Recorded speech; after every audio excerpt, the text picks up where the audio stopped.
Shoulder taps are a great way to build your shoulder strength for handstands.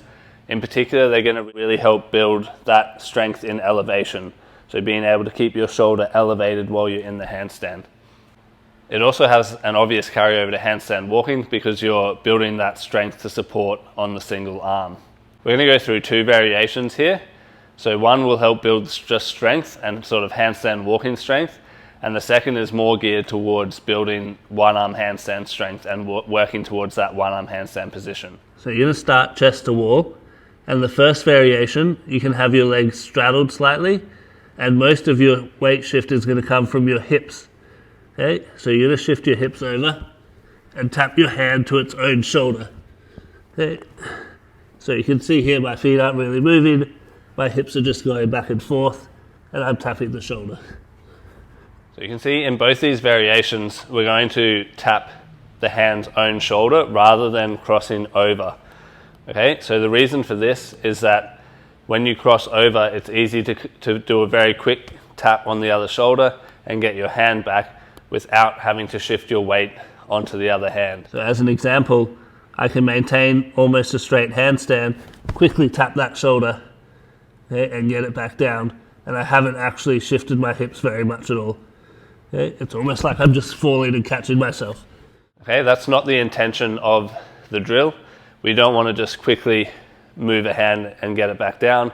You definitely don't want to be falling and trying to catch yourself on that hand, because you'll put a lot of stress through all the joints there when you impact there and try and catch all your weight.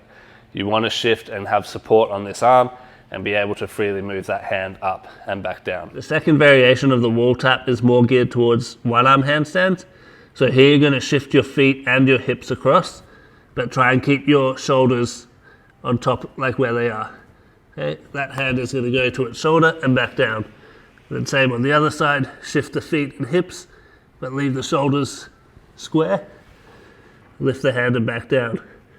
As you get better at this, you can shift from shoulder taps to leg taps.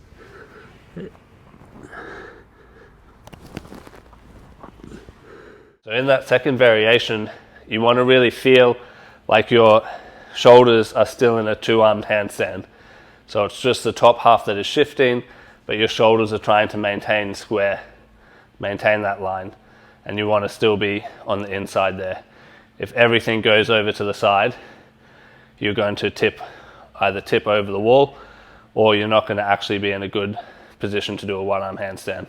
So what you don't want to see in this variation is your shoulder shifting across. Okay, so you don't want your shoulder to move outside that hand.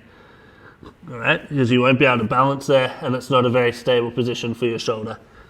Okay, so it's really the shoulders stay there and the hips and feet move. The other thing that can happen if your shoulder moves out there, or if you tip over there, is that you'll tip completely off the wall. In both of these shoulder tap variations, your chest and body should be off the wall, so only your feet stay on the wall, just like you would for a normal chest to wall handstand.